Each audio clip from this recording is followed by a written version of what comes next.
আকাশবাণী কলকাতা। খবর পড়ছে প্রবীর ভট্টাচার্য। বিশেষ খবর। দেশে একদিনে করোনা আক্রান্তের সংখ্যা ৫৭,০০০ ছাড়িয়েছে। তবে এই সময় সুস্থ হয়ে উঠেছেন আরও ৩৬,৫৬৯ জন। এক দেশ এক রেশন কার্ড প্রকল্প আজ থেকে আরও ৪টি রাজ্যে চালু হলো। এ নিয়ে ২৪টি রাজ্যে এই প্রকল্প কার্যকর হচ্ছে। কেন্দ্রীয় কৃষি মন্ত্রক জানিয়েছে, পঙ্গপাল নিয়ন্ত্রণে রাজস্থান, গুজরাট এবং হরিয়ানার ১১টি জেলায় একাধিক ব্যবস্থা নেওয়া হয়েছে। পঞ্চম পর্বের বন্দে ভারত মিশনে আজ ২৩টি দেশ থেকে ভারতীয়দের দেশে ফেরা শুরু হচ্ছে। যথোচিত ধর্মীয় মর্যাদায় সারা দেশে আজ পবিত্র ঈদ উল আজহা উদযাপিত হচ্ছে। ইস্টবেঙ্গল ক্লাবের আজ প্রতিষ্ঠা দিবসের শতবর্ষ উদযাপিত হচ্ছে। দেশে একদিনে করোনা আক্রান্তের সংখ্যা ৫৭,০০০ ছাড়িয়েছে। এ নিয়ে পরপর ৩ দিন সংক্রমিতের সংখ্যা ৫০,০০০-এর গণ্ডি ছাড়ালো। আক্রান্তের মোট সংখ্যা দাঁড়িয়েছে ১৬,৯৫,৯৮৮। এই সময় সুস্থ হয়ে উঠেছেন আরও ৩৬,৫৬৯ জন। ফলে ১১ লক্ষের কাছাকাছি মানুষ সুস্থ হয়ে উঠলেন। সুস্থতার হার ৬৪.৫৪% রয়েছে। গত ২৪ ঘন্টায় আরও ৭৬৪ জনের মৃত্যু হওয়ায় মৃতের সংখ্যা বেড়ে হল ৩৬,৫১১। মৃত্যুর হার ২.১৮%। সারা বিশ্বে করোনা ভাইরাস সংক্রমণে আক্রান্তের সংখ্যা ১,৭৭,৫৭,০০০ ছাড়িয়েছে। তবে সুস্থ হয়ে উঠেছেন ১,১১,৬০,০০০-এর বেশি মানুষ। মৃতের সংখ্যা বেড়ে হয়েছে ৬,৮২,৯৯৮। রাজ্যে নতুন করে গত ২৪ ঘন্টায় রেকর্ড সংখ্যক আরও ২,৪৯৬ জন করোনা ভাইরাসে সংক্রমিত হয়েছেন। এ নিয়ে রাজ্যে করোনা সংক্রমিতের মোট সংখ্যা বেড়ে দাঁড়ালো ৭০,১৮৮। এই সময় রেকর্ড সংখ্যক আরও ২,১১৮ জন রোগী সুস্থ হয়ে বাড়ি ফিরে গিয়েছেন। ফলে মোট ৪৮,৩৭৪ জন রোগী আরোগ্য লাভ করল। কোভিড-১৯ মোকাবিলায় মধ্যপ্রদেশে আজ থেকে জনসচেতনতা বাড়াতে এক মাস্ক অনেক জিন্দেগি অভিযান শুরু হয়েছে। চলবে ১৫ই আগস্ট পর্যন্ত। করোনা অতিমারির জন্য বিহার বিধানসভার বর্ষাকালীন অধিবেশন মাত্র একদিনের জন্য ডাকা হয়েছে। রাজ্য বিধানসভা নির্বাচনের আগে এটাই সম্ভবত শেষ অধিবেশন। বিহারে কোভিড-১৯ সংক্রমিত মানুষের সংখ্যা বেড়ে হয়েছে ৫০,৯৮৭ জন। তামিলনাড়ুতে করোনা ভাইরাস সংক্রমণ ঠেকাতে আয়ুষ চিকিৎসার বিশেষ ব্যবস্থা করা হয়েছে। এই রাজ্যে করোনা ভাইরাসে আক্রান্ত মানুষের সংখ্যা বৃদ্ধি পেয়ে ২,৪৫,০০০ ছাড়িয়ে গেছে। গতকাল ৫,৮৯৯ জন নতুন করে এই ভাইরাসের শিকার হয়েছেন। সিকিমে রাজ্যব্যাপী লকডাউন ৩রা আগস্ট সকাল পর্যন্ত বৃদ্ধি করা হয়েছে।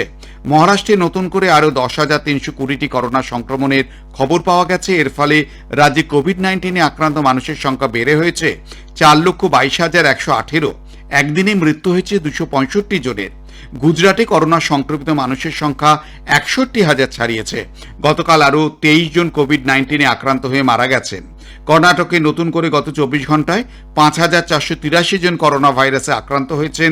২৪ ঘন্টায় আরও ৮৪ জনের মৃত্যু হওয়ায় মৃতের সংখ্যা বেড়ে দাঁড়িয়েছে ২,৩১৪ জন। নাগাল্যান্ডের রাজধানী কোহিমায় সার্বিক লকডাউন আরও এক সপ্তাহ বাড়ানো হয়েছে। কেন্দ্রীয় স্বরাষ্ট্র দপ্তরের প্রতিমন্ত্রী কিষাণ রেড্ডি কোভিড-১৯ পরীক্ষার উপর গুরুত্ব দিয়েছেন। তিনি হায়দ্রাবাদে তেলেঙ্গানা ইনস্টিটিউট অব মেডিকেল সায়েন্সেসের এক কোভিড-১৯ হাসপাতাল পরিদর্শন করেন। প্রচুর পরিমাণে পরীক্ষার জন্যই দিল্লিতে কোভিড-১৯ সংক্রমণ হ্রাস পেয়েছে বলে তিনি বলেন যে সমস্ত রাজ্যকেই এই পদ্ধতি অনুসরণ করতে হবে। খবর শুনছেন আকাশবাণী কলকাতা থেকে। এক দেশ এক রেশন কার্ড প্রকল্প আজ থেকে আরও ৪টি রাজ্যে শুরু হলো। মণিপুর, নাগাল্যান্ড, জম্মু কাশ্মীর এবং উত্তরাখণ্ড।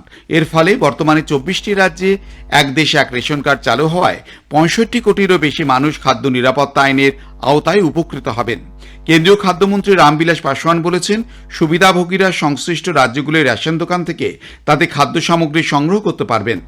উল্লেখ্য, আগামী বছর ৩১শে মার্চের মধ্যে দেশের সমস্ত রাজ্যেই এক দেশ এক রেশন কার্ড নীতি কার্যকর হবে।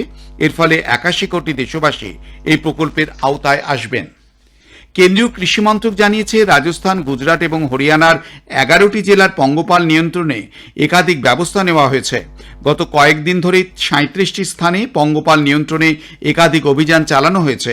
রাজস্থান, মধ্যপ্রদেশ, পাঞ্জাব, গুজরাট, উত্তরপ্রদেশ, হরিয়ানার ২,২৬,০০০ হেক্টর জমিতে পঙ্গপাল নিয়ন্ত্রণে ইতিমধ্যে ব্যবস্থা গ্রহণ করা হয়েছে। তবে জরুরি ভিত্তিতে সরকারি পদক্ষেপ নেওয়ায় ফসলে বিশেষ কোনো ক্ষতি হয়নি। পঞ্চম পর্বের বন্দে ভারত মিশনে আজ ২৩টি দেশ থেকে ভারতীয়দের দেশে ফেরা শুরু হচ্ছে। চলবে 31শে আগস্ট পর্যন্ত।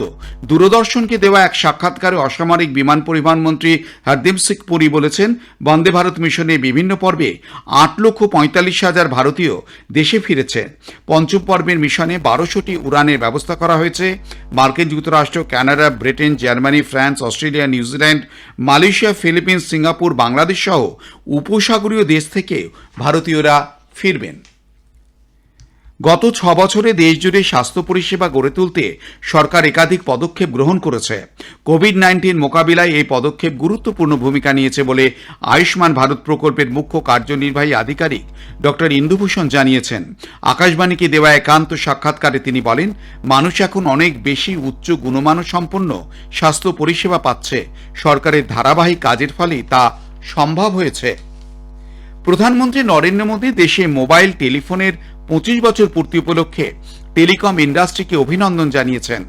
ডিপার্টমেন্ট অফ টেলিকমিউনিকেশন ডিওটি এবং cellular operators association of India COAI এর দেশকে ডিজিটাল উড়ান শীর্ষক এক বিশেষ অনলাইন অনুষ্ঠানের মাধ্যমে 25 বছর পূর্তি উদযাপন করে। এক চিঠিতে প্রধানমন্ত্রী মোবাইল ফোন পরিষেবার সাফল্যের কথা তুলে ধরে বলেন, এটি এখন ক্ষমতায়নের মাধ্যম হয়ে উঠেছে। প্রধানমন্ত্রী আজ বিকেল 4:30 স্মার্ট ইন্ডিয়া হ্যাকাথনে বক্তব্য রাখবেন। All India council for technical education আয়োজিত এই অনুষ্ঠানে তিনি ছাত্রছাত্রীদের সঙ্গে মত বিনিময় করবেন। মানব সম্পদ উন্নয়ন মন্ত্রী রমেশ পোখরিয়াল নিশাঙ্ক জানিয়েছেন, আগামী 3রা August smart India hackathon 2020 grand finale অনুষ্ঠিত হবে। স্মার্ট ইন্ডিয়া হ্যাকাথন হল দেশব্যাপী একটি উদ্যোগ। কম্পিউটার সফটওয়্যার বিষয়ের বিভিন্ন সমস্যার সমাধানে এবারে 10,000-এর বেশি পড়ুয়া অংশগ্রহণ করবে। শ্রীরামচন্দ্রের ভব্য মন্দির নির্মাণে ভূমি পুজোর উৎসবকে কেন্দ্র করে অযোধ্যা নগরী সেজে উঠেছে। প্রধানমন্ত্রী নরেন্দ্র মোদীর উপস্থিতিতে আগামী 5ই আগস্ট এই ভূমি পূজার প্রস্তুতি দেখতে কেন্দ্রীয় পর্যটন ও সংস্কৃতি মন্ত্রকের প্রতিমন্ত্রী প্রহ্লাদ সিং প্যাটেল গতকাল ওই এলাকা ঘুরে দেখেন। রাম মনোহর লোহিয়া আওয়াধ বিশ্ববিদ্যালয়ের 200-রও বেশি শিক্ষার্থী সামাজিক সুরক্ষা বিধি মেনে রঙ্গোলি ও দীপমালায় জন্মভূমি সংলগ্ন এলাকা সহ অযোধ্যার অন্তত 25টি জায়গা সুসজ্জিত করে তুলেছে। আজ ত্যাগের উৎসব ঈদ উল আজহা। সারা দেশের সঙ্গে রাজ্যেও যথোচিত মর্যাদায় পালিত হচ্ছে এই উৎসব। তবে সরকারি নির্দেশ মেনে মসজিদ ঈদগাহে 25 জনের বেশি মানুষ নামাজে যোগ দেবেন না। সামাজিক দূরত্ব রেখে নামাজ পাঠের অনুষ্ঠান হবে বলে জানানো হয়েছে। রাষ্ট্রপতি, উপরাষ্ট্রপতি, প্রধানমন্ত্রী আজ এই উপলক্ষে দেশবাসীকে শুভেচ্ছা জানিয়েছেন। রাষ্ট্রপতি রামনাথ কোবিন্দ সাধারণ মানুষকে, বিশেষ করে মুসলিম ভাই বোনদের শুভেচ্ছা জানিয়ে এক বার্তায় বলেন, ঈদ উল আজহা ত্যাগের প্রতীক। বন্ধুত্বের মেলবন্ধনের মাধ্যমে মানব কল্যাণে উৎসাহিত করে এই উৎসব। প্রধানমন্ত্রী নরেন্দ্র মোদী ঈদ উল আজহা উপলক্ষে আজ দেশবাসীকে শুভেচ্ছা জানিয়েছেন। এক বার্তায় তিনি আশা প্রকাশ করেছেন, সংঘবদ্ধ সমাজ গঠনে ঐক্য বজায় রাখতে এই দিনটি সাধারণ মানুষকে উৎসাহ যোগাবে। পশ্চিমবঙ্গের মুখ্যমন্ত্রী মমতা ব্যানার্জি আজ এই উপলক্ষে রাজ্যবাসীকে শুভেচ্ছা জানিয়েছেন। প্রধানমন্ত্রী ঈদ উল আজহা উপলক্ষে বাংলাদেশের প্রধানমন্ত্রী শেখ হাসিনাকে তার শুভেচ্ছা জানিয়েছেন। তিনি বলেছেন, ঈদ উল আজহা দুদেশের ঐতিহাসিক ও সাংস্কৃতিক মেলবন্ধনকে স্মরণ করিয়ে দেয়। মুন্সী প্রেমচাঁদ এবং মোহাম্মদ রফির স্মরণে কেন্দ্রীয় তথ্য ও সম্প্রচার মন্ত্রক দুটি তথ্যচিত্র নির্মাণ করেছে। কথা সাহিত্যিক মুন্সী প্রেমচাঁদের 140তম জন্মবার্ষিকী এবং প্রবাদ প্রতিম কণ্ঠশিল্পী মোহাম্মদ রফির 40তম মৃত্যুবার্ষিকী উপলক্ষে ফিল্ম ডিভিশনের এই উদ্যোগ।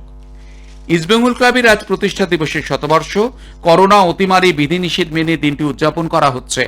সকালে ক্লাবের পতাকা উত্তোলনের মধ্য দিয়ে অনুষ্ঠানের সূচনা হয়। এই উপলক্ষে বিশিষ্ট সাহিত্যিক সমরেশ মজুমদার ক্লাবের তথ্য সম্বলিত একটি কৌশল গ্রন্থে প্রকাশ করেন। ক্রীড়ামন্ত্রী অরূপ বিশ্বাস সহ ক্লাবের প্রতিষ্ঠাতা পরিবারের সদস্যরা অনুষ্ঠানে উপস্থিত ছিলেন। উল্লেখ্য, 1920 সালের আজকের দিনে ইস্টবেঙ্গল ক্লাব প্রতিষ্ঠিত হয়েছিল। শেষ করার আগে খবরের বিশেষ কিছু অংশ আরও একবার।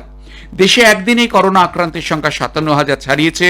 তবে এই সময় সুস্থ হয়ে উঠেছেন আরও 36,569 জন।